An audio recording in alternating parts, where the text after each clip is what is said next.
জীবনের সর্বশেষ যে কাজটা কথাটা বলেছিলেন সেটা ছিল কি? নামাজ।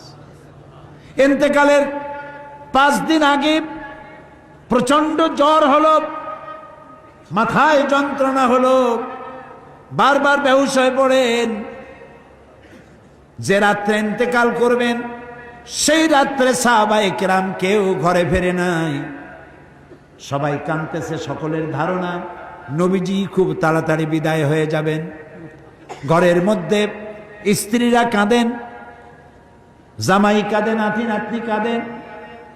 সব থেকে বেশি কাঁদছেন হযরতে মা ফাতিমা রাদিয়াল্লাহু তাআলা আনহা। রাসূলুল্লাহর হুশ এলো, হযরত ফাতেমার কান্না দেখে কাছে ইশারা করে ডাকলেন, কানে কানে কি যেন বললেন। হযরত ফাতেমার কান্না বন্ধ হয়ে গেল। হযরত আয়েশা ফাতেমাকে ডেকে বলেন, মা তোমার আব্বা জান কি তোমারে বলল, কান্না বন্ধ হলো তোমার? হযরত ফাতেমা বলেন, মা আমার আব্বা জান আমাকে কানে কানে বললেন, মা কাঁদিস না, তোর কান্না আমার বরদাস্ত হয় না। আমি তোমাকে সুসংবাদ শোনাই, আমি মরে যাওয়ার পর সবার আগে তোমার সাথে আমার দেখা হয়ে যাবে। হযরত ফাতেমা বুঝতে পেরেছেন এর অর্থ হলো রাসূলের ইন্তেকালের পরে আত্মীয় স্বজনের ভিতরে সর্বপ্রথম ফাতেমার ইন্তেকাল হবে। হয়েছিল তাই। রাসূলুল্লাহ বেহুশ হয়ে পড়লেন, আবার হুশ হলো, আবার বেহুশ হলেন। ফজরের পরে হযরতে জিবরাইল এসে বলছেন, আসসালামু আলাইকা ইয়া রাসূলুল্লাহ, হে আল্লাহর রাসূল, আল্লাহ আপনাকে সালাম বলেছেন আর তিনি জানতে চেয়েছেন আপনি কেমন আছেন। তিনি জানেন আপনি কেমন আছেন, তারপরেও তিনি জানতে চেয়েছেন আপনার মুখে আপনি কেমন আছেন। নবীজি বললেন, আমি বড়ই কষ্টের ভিতরে আছি, অসুস্থ আছি। হযরতে জিবরাইল বলছেন, ইয়া রাসূলুল্লাহ, একজন নতুন ফেরেশতা এসেছে আজ আমার সাথে, যে ফেরেশতা কোনো মানুষের কাছে আসার জন্য অনুমতি কোনোদিন চায় নাই আর কোনোদিন চাবেও না, শুধু আপনার অনুমতি চায় আপনার কাছে আসার জন্য। সে ফেরেশতার নাম মালাকুল মউত।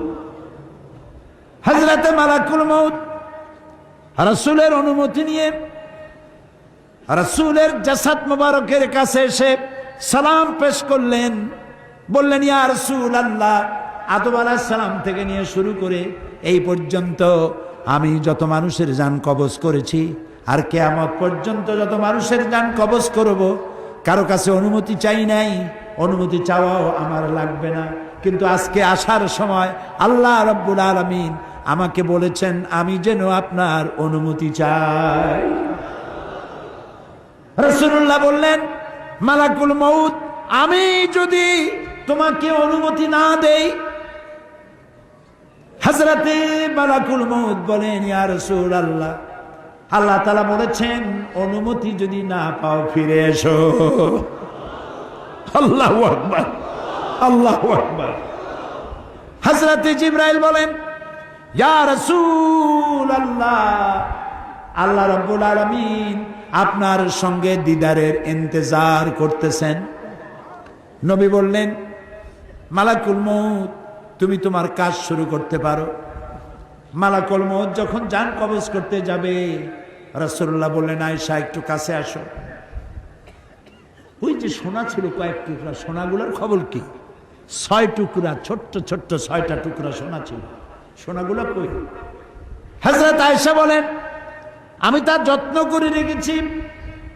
নবীজি বলছেন, এক্ষুনি স্বর্ণ টুকরাগুলি সদকা করে দাও। আমি মুহাম্মদ সাল্লাল্লাহু আলাইহি সাল্লাম আল্লাহর দরবারে এই অবস্থায় উপনীত হতে চাই না যে মুহাম্মদের ঘরের ভিতরে সোনা আছে। হযরত ওমর রাদিয়াল্লাহু তাআলা আনহু রাসূলের সঙ্গে দেখা করতে গেছিলেন একদিন। ঘরে মা আয়েশা ছিলেন না। হযরত ওমর সালাম দিয়ে ঘরের মধ্যে ঢুকে দাঁড়ায় দাঁড়ায় কাঁদতেছেন, বাচ্চা শিশুর মতো ডুকরে ডুকরে কাঁদছে। রাসূলুল্লাহ জিজ্ঞেস করছেন, ওমর কাঁদো কেন? হযরত ওমর বলছেন, আমি বিশ্বনবীর ঘর দেখতেছি, ছোট্ট একটা ঘর, এক কোনায় একটা সরাহি পানি রাখার পাত্র কাইতে হয়ে পড়ে আছে, একটা গ্লাস কাইতে হয়ে পড়ে আছে, আর এক কোনায় 1 কেজি কি আধা কেজি জব পড়ে আছে, আর রাসূল শুয়ে আছেন দড়ি দিয়া বুনানো একটা খাটিয়ার উপরে, চাদর নাই, বালিশ নাই, হাত মোবারক মাথার তলে দিয়ে শুয়ে আছে, পিঠ মোবারকে দড়ির দাগ কেটে আছে। হযরত ওমর বলছেন, ইয়া রাসূলুল্লাহ, আমি তো বরদাস্ত করতে পারছি না, বিশ্বনবী তার পিঠে দড়ির দাগ, পানির পাত্র কাইট হয়ে পড়ে আছে, খাট নাই, বালিশ নাই, আপনি আমাকে অনুমতি দেন, আমি আপনার জন্য একটা তোষক বানাই নিয়ে আসি। রাসূলুল্লাহ বললেন, ওমর, আমি তো দুনিয়ায় শান্তি করতে আসি নাই, আমি যদি ওহদ পাহাড়কে বলি, ওহদ আমার জন্য সোনায় পরিণত হয়ে যা, ওহদ পাহাড়টাই সোনা হয়ে যাবে, শান্তি করতে আসি নাই। নবীজি বললেন, আয়েশারে সোনাগুলি বিতরণ করে দাও, সাদকা করে দাও। মালাকুল মউতকে বললেন, তুমি তোমার কাম সারো। জান কবর শুরু হয়ে গেল। নবীজি জীবনের শেষ কথা মুখ থেকে উচ্চারিত হলো, আসসালাত আসসালাত ওয়া মা মালাকাত আইমানুকুম, ও আমার উম্মতেরা, নামাজ নামাজ।